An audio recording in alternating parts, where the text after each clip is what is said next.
Okay, thank you so much for the invitation, Phil. I really enjoyed the seminar series last year, and I'm super excited to have been included into the current series. So thank you so much for the invitation. So the project that I'm going to talk about today is proteomic pathways to metabolic health and type 2 diabetes in the pancreatic islets. And this is a study that we've recently completed, and the paper is under review. So everything that I'm going to show you today has not been published yet, and this is actually the very first time that I'm talking about it. So I'm super excited to hear your feedbacks and answering questions, and also initiating some conversation on a way to go from here with this project. So thank you once again for the invitation. So before I start talking about the project, just a couple of words about myself. Yes, I am Melkam Kebede, and my lab works on type 2 diabetes, and more specifically, we are interested to try and better understand the mechanisms of pancreatic beta cell dysfunction and the pathogenesis of type 2 diabetes.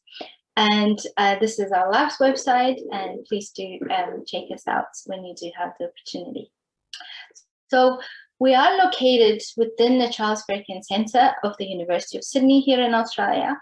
And for those of you who don't know, the Charles Perkins Centre is this multidisciplinary research and education centre that was established in 2012 with the mission of easing the burden of diabetes, obesity, cardiovascular disease, and their related conditions. And the Charles Perkins Centre is named in honor of Dr. Charles Perkins, who was the first man of Aboriginal descent to graduate from a university here in Australia, and from the University of Sydney in 1966. So I joined the Charles Perkins Centre in 2015 after completing 2 postdoctoral fellowships, one in Montreal, Canada, under the mentorship of Professor Vincent Witu, and the second one in Madison, Wisconsin, at the University of Madison, Wisconsin, at the University of Wisconsin in Madison, under the mentorship of Professor Alan Addy, and mostly influenced by the project that I worked on when I was in Alan's lab. The major focus of my lab's work here at the University of Sydney is to try and better understand the mechanisms of insulin secretory granule biogenesis and their targeting for secretion. But this specific project that I'm going to talk to you about right now is not related to the insulin secretory granule biogenesis yet, but it was made possible through this collaboration with Sean Humphrey. Sean is a postdoc in Professor David James's lab here at the University of Sydney, at the Charles Perkins Centre, right next door from us. And Sean is a true expert in mass spectrometry with both the proteomics and phosphoproteomic approaches. And I am utterly grateful for this collaboration and for Sean's dedication and drive to help us get this project wherever it is right now. So thank you so much, Sean. So what did we do? Well, we all know that obesity is one of the major risk factors for the development of type 2 diabetes. And this is because obesity causes insulin resistance. And by definition, insulin resistance is the inability of insulin to elicit its normal physiological response. And for that reason, during insulin resistant states, there is an increased requirement for insulin. And in the majority of cases, this increased requirement for insulin is met by the pancreatic beta cells producing and secreting more insulin to compensate for this insulin resistance through this process called beta cell compensation. So in the insulin and the beta cell compensation state, the beta cells will sense that increase in it for insulin requirement, and there will be an expansion of beta cell mass and an increase in beta cell function, with the end product being an increase in output of insulin into the circulation. And for as long as this requirement is met, that obese insulin resistant individuals are able to maintain their plasma blood glucose levels, the circulating blood glucose levels within the normal range, and type 2 diabetes does not happen. So in human, about 80% of obese and insulin resistant individuals actually do not develop diabetes because the beta cells are able to compensate for the insulin resistance. That's not to say that insulin resistance is not bad. In fact, insulin resistance is associated with several consequences, including dyslipidemia, hypertension, cardiovascular disease, and so on. And unfortunately, in the 20% of cases that the requirement for insulin is not able to be met by beta cell compensation, and the beta cells transit from a state of compensation into beta cell failure. And when insulin resistance is met by beta cell failure, then that's when type 2 diabetes happens. And what this tells us is that, well, insulin resistance is largely environmental. The capacity for beta cell compensation is mostly determined by genetics. And as such, human genome-wide association studies have identified several diabetes susceptibility alleles at many loci. And these are examples of a list of genes that had been associated with type 2 diabetes from the year 2000 to 2016, and of course many more and since then. What's interesting is that the majority of this type 2 diabetes associated genes actually are genes that control beta cell function and mass, whereas there are some that actually do directly control and affect insulin sensitivity. The majority of these genes actually affect beta cell function and beta cell mass. So what this also tells us is that identifying these changes in islet function during the progression from normal glucose tolerance to insulin resistance or beta cell compensating state to beta cell failure and type 2 diabetes is then key to understanding the pathogenesis of type 2 diabetes.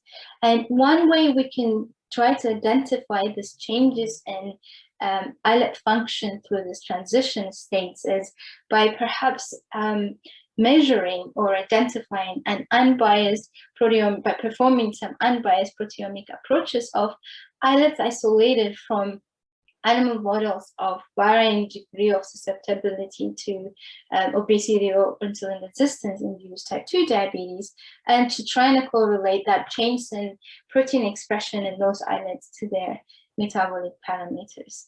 And that is what we have done. So basically, we've assembled what you would call random animal models that have different susceptibility to obesity or insulin resistance induced type 2 diabetes. And we perform in vivo and ex vivo phenotypic analysis and perform islet proteome assessment. And then we made some correlation analysis between the changes in proteome to their metabolic phenotyping. And this was the workflow that we followed, but I'll try to unpack it as we move forward. So these are the animal models that we've assembled, and they include both diet-induced and spontaneous models of insulin resistance. And these are the C57 Black 6J strain under the chow and hyper diet. One of Jake Lewis's inbreed mouse strain, Alleles under the chow and hyper diet. A whole body GPR120 knockout mouse and the C57 Black 6 background under the chow and hyper diet, as well as the spontaneous animal models of obesity and type 2 diabetes, the OBOB and the DBDB strains, respectively, and their respective controls, the B6J and the B6K strains. So I don't think I need to justify why we've used the OBOB, the DBDB, or the C57 Black 6 mouse under the chow and hyper diet, but I'll say a few words on why we've included the Alleles 698 and the GPR120 knockout strains. The reason that we selected the Alleles 698 strain was this paper that was published in 2017 from Professor David James's group, where they've performed metabolic analysis of insulin resistance across different mouse strains and diets, and they've characterized this three of Jake Lewis's inbred mouse strains, Alleles 650, 89, and 97, under the chow or hyper diet. And you can simply see that the varying degree of the response to the high-fat diet, at least in terms of their glucose tolerance curve here. And we were particularly interested for the 98 strain that didn't end up making it into the study, into the paper, but when they initially characterized this strain, they did see that there was a very unexpected change in their glucose tolerance when they were put on the high-fat diet, and we thought that could add to the phenotypic variation that we were hoping to achieve. And the reason we included the GPR120 knockout strain was because of my interest in G protein coupled receptors and their role in beta cell or in islet function, because of my time in Vincent's lab. And basically, when I was a postdoc in Vincent's lab in Montreal, we were particularly interested in studying GPR40, and we published a couple of papers on the role of GPR40 on fatty acids potentiation of glucose-induced insulin secretion. And we were also at the time interested to study GPR120, but we never got around to generating the mice at the time. But recently, Vincent had published this paper where they've nicely shown that GPR120 is actually enriched in delta cells, and it regulates somatostatin secretion from delta cells, and it is that somatostatin that would go on and regulate glucagon as well as insulin secretion from alpha and beta cells respectively. And also there are some published evidence that showed that when put on a high-fat diet, the GPR120 knockout mice actually have a milder response to the high-fat diet in terms of their glucose tolerance and their insulin sensitivity, and we thought that could also add to the phenotypic variation we were hoping to achieve. So our study design was to first phenotypically characterize these strains of mice when they were 8 weeks of age, and we've only analyzed studied male mice started at 8 weeks of age. After phenotypically characterized them by performing body composition analysis, fat mass, lean mass, and glucose tolerance tests, as well as measuring fasting glucose and insulin levels. We put them on their respective diet for 8 weeks. For the obvious reasons, we didn't put the OBOB and the DBDB mice on the high-fat diets, but the rest of the strains, Alleles 698, GPR120 knockout, and C57 Black 6 mice, were divided into high-fat and high-fat isoprose diet and the chow diet for 8 weeks. And when the mice were at 16 weeks of age, then we again phenotypically characterized them for these parameters I mentioned. And then at 17 weeks of age, a week later, we isolated islets. We performed glucose-induced insulin secretion and insulin content assessment. And then the remainder of the islets were used to assess, to measure islet proteomics. And these are the data for the in vivo phenotyping of these strains of mice, showing a significant large phenotypic variation between strains. For example, here in the body composition assessment, you can simply see that the DBDB and the OBOB animals have significantly higher fat mass compared to the rest of the strains. And the C57 Black 6 J mouse on the high-fat diet have increased its fat mass compared to the same strains on the chow diet. And if you look at what happened to Alleles 698 and the GPR120 knockout mice put on the high-fat diet, they have a different degree of changes in their fat composition in response to the high-fat diet. And that was exactly what we were hoping to achieve when we assembled the strains.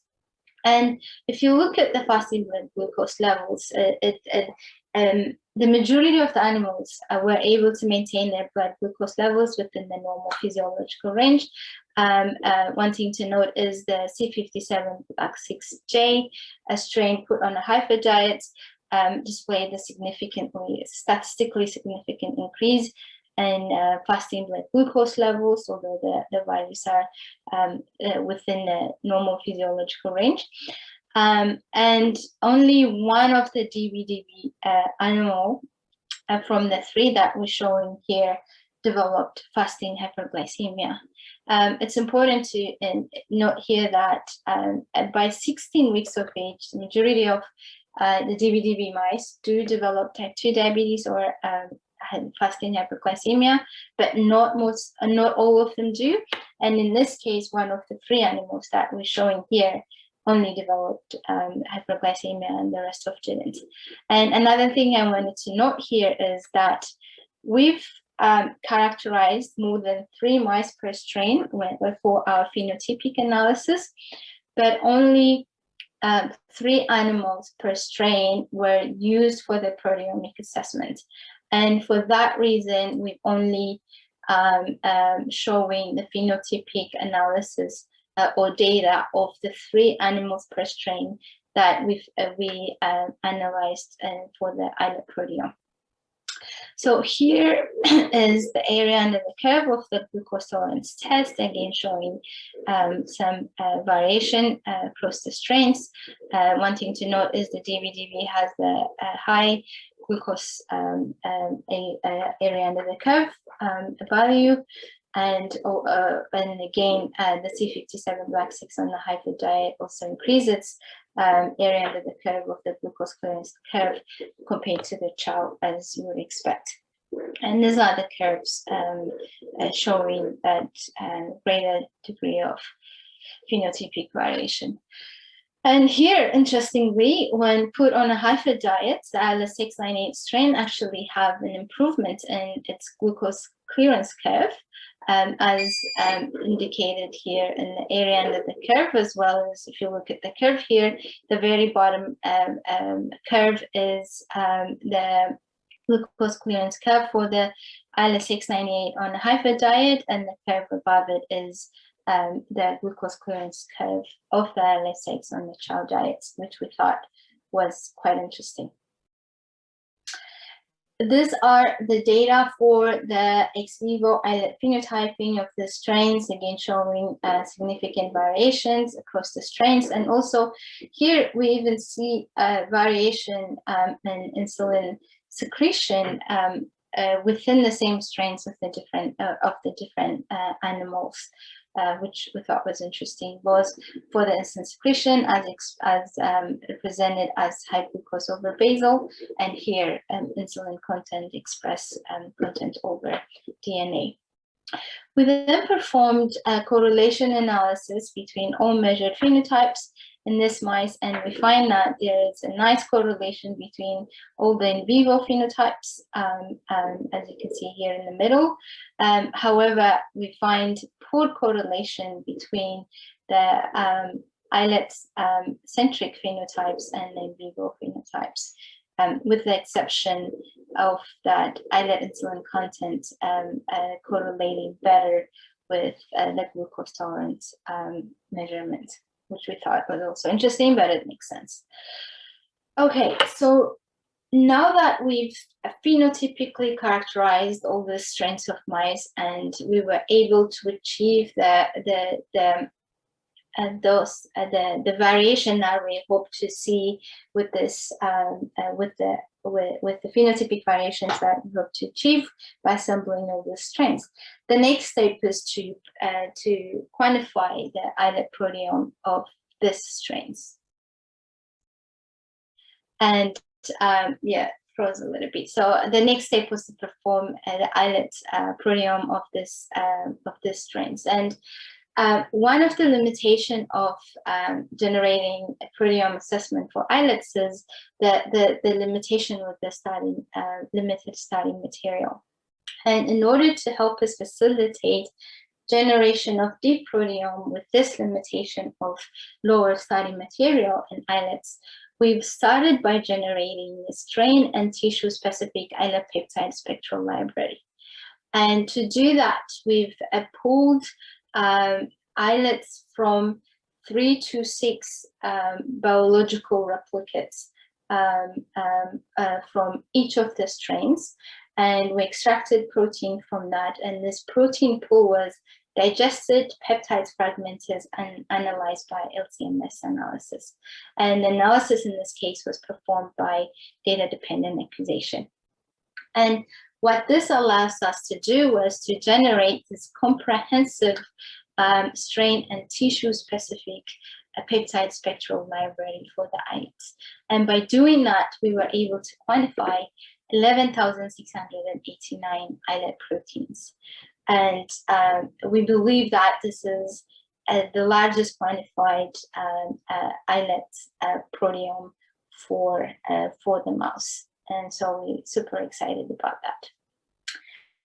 So by using this data, we then quantified and ranked the MS signal of each protein in the islet proteome, and then calculated an average across all of the strains and diets to estimate copy number of each of the individual proteins. And what this allows us to do is to help us generate a ranked abundance atlas of the islet proteome, and that's what we're showing here. And going from the most abundant protein in the islet to the least abundant protein. And not surprisingly, insulin was the most abundant protein of the islets, with it being the #1 protein identified. And surprisingly, at least to me, the second most abundant protein of the islet was glucagon. And again, by using this data, because we've already ranked the islets, the proteins based on their abundance, we took out the top 100 proteins and we performed pathway enrichment analysis. And what this enrichment analysis has shown us is that proteins involved in insulin metabolic processes, insulin processing and peptide processing, as well as proteins localization to the secretory pathways were enriched in the top 100 proteins of the islets. This significantly emphasizing that the importance of the secretory pathway to the overall identity of the islets. And in order to maximize our output of this islet proteome data, we then stratified the islet proteins by abundance into 4 quartiles: Q1, Q2, Q3, and Q4, based on going from high to low abundance. And then for each quartile, we perform pathway enrichment analysis. And these are examples of pathways that were enriched within the 4 quartiles. For example, in quartile 1, we have pathways enriched in TCM metabolic processes, mitochondrial electron transport, and so on. And we really believe that this would be a great resource for the islet biology community. So going back to why we've actually started this project, we then analyzed individual mouse islet proteome using data-independent acquisition analysis. And using that, we were able to do data-independent acquisition analysis because we were able to generate that spectral library that we generated for this specific strains. And by using that DIA analysis, then we'll be able to quantify even the lowest abundant proteins from the strains. And by doing that, we were able to quantify a total of 8,673 proteins, and with an average of 8,000 proteins per each strain and each treatment condition. Here, we then performed unsupervised principal component A analysis, and what that shows us is there is clear grouping of samples by strain, suggesting that the majority of variation or variance we see between samples is actually attributed to their genetic background rather than diet.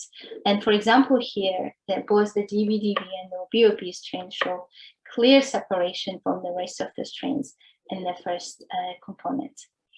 And here we performed analysis on expression of all of the proteins that we quantified. And what this shows us is just under 50% of the proteins. This is 2,319 proteins of the just over 500 proteins we quantified. Just about 50% of them are regulated by strain only. And only 5% of the proteins, 5% of the protein, which is 350 out of the 500, were actually regulated by diet only, which we also thought it was quite interesting. So in order to help the community visualize this better, and also for people to be able to play around with this data and to look at the expression profiling of their favorite proteins, we've actually put together the resource website that we hope to make available once the paper is accepted. So the overarching aim of this project was to perform characterization of islet proteins that may contribute to whole body metabolic phenotyping or metabolic function. And to do that, we've established what we called this metabolic health index.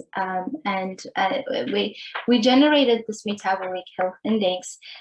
Basically, we z-scored 7 of the 7 both in vivo and ex vivo phenotypes. And we z-scored them by giving each of the phenotypes a score and added that together to generate a matrix to rank each of the animal based on this metabolic characterization. And the weight we've given to each of the phenotype is arbitrary, but it was based on the literature and our own interpretation and understanding of the contribution of these phenotypes to metabolic health. And when we did that and we ranked the mice based on their metabolic health index, although the values were arbitrary and it was more subjected to our understanding of the contribution of these individual phenotypes, the ranking actually made sense, and it gave us comfort that at least to this cohort of mice and to this phenotypes measured, our metabolic health index did make sense, and it allowed us ranking of animals based on their health index. And for example, the animal that ranked the least here was that one DBDB mouse that was hyperglycemic. And the rest of the animals here at the bottom of this ranking are the DBDB and the BOB mice that were severely obese, insulin resistance, and so on. And one other important point from here is, as you can see from the color coding, mice actually did not group solely by strain. What that gives us, or what that indicates, is that differences in the individual metabolic health of the mice within the strains could still be identified. And therefore, we'll be able to rank or associate the change in the islet proteome to the individual mouse based on its metabolic health index. And that is what we did. So this analysis, that is correlating the change in islet proteome of the individual mouse to its metabolic health index, has revealed that 2,835 proteins were significantly correlated with the metabolic health index. And of this, about 582 of these proteins were selected with an R of 0.7 cutoff. And they were 203 was positively correlated, and 225 proteins were negatively correlated with the metabolic health index. And then we took this 203 and 225 proteins, and we performed pathway enrichment analysis. And what we found is that the top most positively enriched pathways were pathways associated with mitochondrial function, and the top most negatively correlated pathways with the metabolic health index, where pathways that were associated with ER trafficking, ER protein trafficking, and proteomic assembly. And in addition to the metabolic health index, we also performed WGCNA analysis, or weighted gene co-expression network analysis. And what WGCNA allows us to do is it allows us to perform unbiased approaches to profiling the 27 different individual animal proteome on their co-expression pattern. And what the WGCNA identified was 21 modules in this proteomics analysis, as you can see from the histogram here. And one of those modules that we've highlighted here in light yellow is a pathway, a module that was enriched in mitochondrial proteome, in the mitochondrial pathway. So together, these two independent analyses, the metabolic health index correlation with the islet proteome, as well as the WGCNA, has identified that mitochondrial function as a significantly represented pathway in our islet proteome. Well, that's interesting, but it's really not surprising that this study has identified a significant role for islet mitochondrial function in whole body mouse metabolic health. And in fact, mitochondria are central to metabolism secretion coupling. And we all know that when blood glucose levels are elevated, glucose is sensed and taken up into the beta cell. And within the beta cell, glucose is metabolized through the glycolytic pathway, and that generates pyruvate, and pyruvate is taken up into the mitochondria, and its metabolism through the TCA cycle generate an increase in ATP to ADP ratio in the cytosol, and that causes the ATP sensitive potassium channel, depolarizes the membrane, and opens up the voltage gated calcium channels. Calcium goes into the cell, that increases cytosolic calcium, and that results in the exocytosis of the insulin secretory granule. And this shows that this puts mitochondria at the center of this nutrient sensing coupling to insulin secretion, and through the triggering pathway of the glucose-induced insulin secretion. We also know that mitochondrial metabolism generates additional coupling factors that contribute to, these are nucleotides that contribute to the amplification pathway of glucose-induced insulin secretion, emphasizing again the central role of mitochondria in glucose-induced insulin secretion, and also into maintenance of glucose homeostasis and metabolic health of the body. So we also know that mitochondrial inhibition by mitochondrial uncouplers or mitochondrial dysfunction has been shown or associated to result in blunted glucose-induced insulin secretion. Here is also a paper published in 2011 showing that mutation in this mitochondrial protein TFB1M is associated with reduced insulin secretion and an increased risk in the development of future type 2 diabetes. And this very, very nice recent paper have also performed this comprehensive profiling of transcriptomics and proteomics analysis of islets from control and inducible diabetic models. And they really nicely showed that diabetes causes profound changes or inhibition of mitochondrial metabolism, and this profound change is associated with a significant change in expression of mitochondrial as well as glycolytic proteins from proteomic analysis. Here showing that the different complex proteins in the mitochondria are significantly inhibited or expressed at a low level in the diabetic islets compared to the controls. So we performed similar analysis of the complex mitochondrial complex proteins in all our different strains of mice exposed to the different treatment condition. And as you can see that there are massive changes in mitochondrial complex protein expression from strain to strain and treatment to treatment. And for example, if you were to compare the mitochondrial protein expression of the OBOB and the DBDB islets compared to their respective controls of the B6J and B6K, you can see that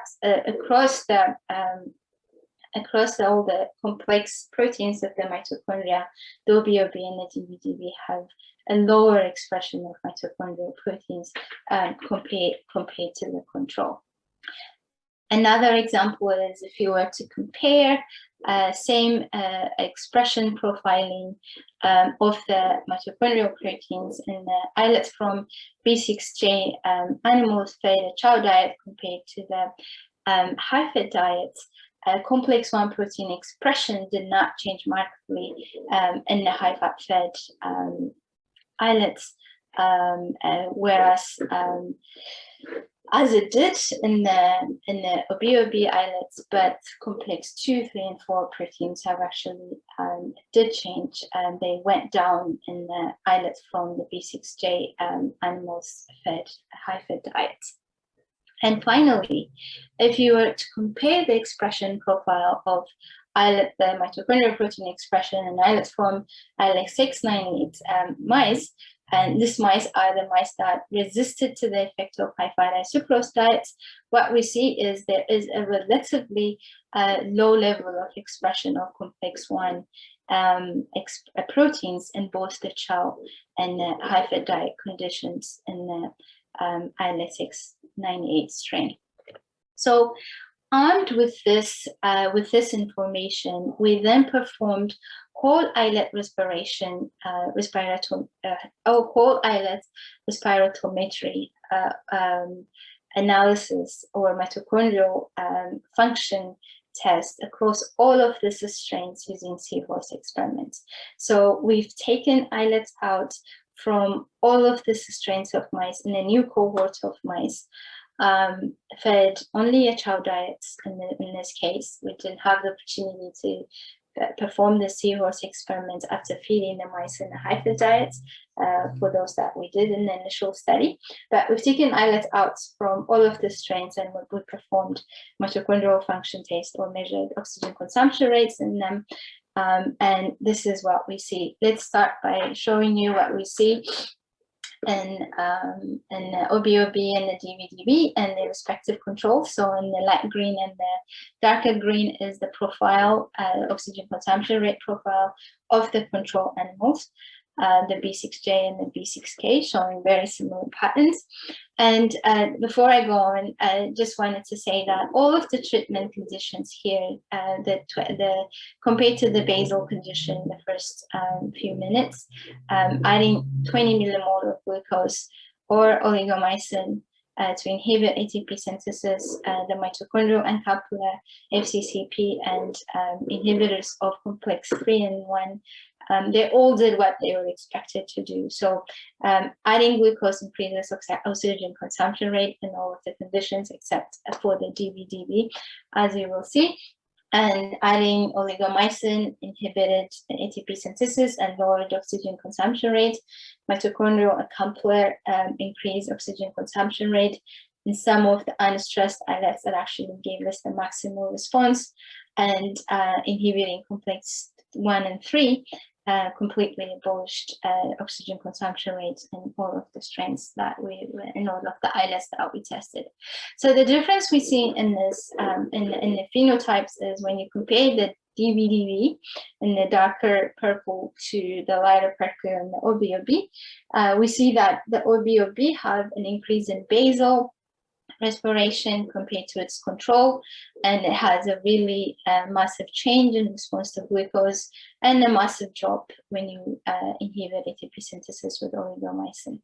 And however, the DBDB mice, and I need to make the note that in the first analysis that we did, the phenotypic analysis, and Also, the islet proteome analysis, only one of the 3 DBDB mice that we've used developed hyperglycemia.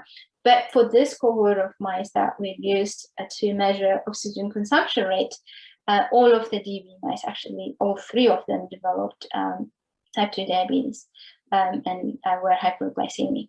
So, and when we measured oxygen consumption rate, the basal respiration was not significant, trended higher, but it was not significantly higher to its control, and its glucose response was blunted compared to the control, as well as compared to the OBOB strain. So showing that the diabetes animal have a blunted oxygen consumption rate or islet respiration compared to its control and the insulin resistance beta compensating strain. For the rest of the 3 strains, the B6J, ILS698, and the GPR120, because we were not able to put them on a high-fat diet, what we have done is we isolated the islets and we culture them either at 11 millimolar of glucose for 48 hours or 20 millimolar of glucose to kind of induce some level of metabolic stress in these islets. And then we measured oxygen consumption rates. So interestingly, that we see that only the B6 strain exhibited changes in respiration following stress, with significant increases in basal respiration, glucose-induced insulin, glucose-induced respiration, FCCP treatments, as well as the uncoupled respiration. Whereas the ILS698 strain, as well as the 120, which was resistant to the high-fat diet-induced insulin resistance or glucose intolerance, and also or the GPR120 that had the milder response to the high-fat feeding, neither of those strains actually responded by changing their oxygen consumption rate or islet respiration in response to the chronic exposure of high glucose in their islets. I guess indicating that maybe some degree of correlation exists between islet oxygen consumption rate or islet respiration responses and their islet's ability to respond to metabolic stress, and that translating into the animal's ability to respond to high-fat feeding in terms of its metabolic parameters. Well, to summarize what I just shown you, our study had interrogated a spectrum of islet proteome in strains that exhibit large variation in metabolic phenotyping. And in doing so, we were able to generate a deep strain-specific islet peptide library for the islets, islet spectral library for the islets. And that had given us a very high coverage of islet proteome with over 11,000 proteins quantified. And because we performed detailed phenotypic profiling of each individual mouse using both in vivo and ex vivo measurements, we were able to establish the metabolic health index, summarizing these phenotypic outcomes. And using 2 independent analyses, our study has found that there was a strong positive link between metabolic health index and islet mitochondrial function. And we also show that there was strong negative correlation between mitochondrial health, metabolic health index, and protein trafficking into the ER. We also found that mitochondrial respiration profiling to some degree correlates with the ability of the strains to respond to metabolic stress. We really hope that this data sets would be a good resource to the community. And with that, I would start by thanking my collaborators, especially Sean Humphrey, for the opportunity to work on this project and for teaching us so much about proteomics. So I'm super grateful for this again. And also the 2 members of the Kebede lab, Belinda and Shada, who are the two have driven this project in the lab, and Shada's PhD student finishing up this year and writing, and Belle is a postdoc in the lab. And from all the other collaborators, I would like to highlight Alexis Diaz-Vegas, who helped us, or who performed the seahorse experiment for us. He's a postdoc in David James's lab. And Julian and Elise for helping us generate the metabolic health index. And Austin Carr and Michael Shortridge, Lloyd Smith, and Mark Heller for their help with the WGCNA analysis.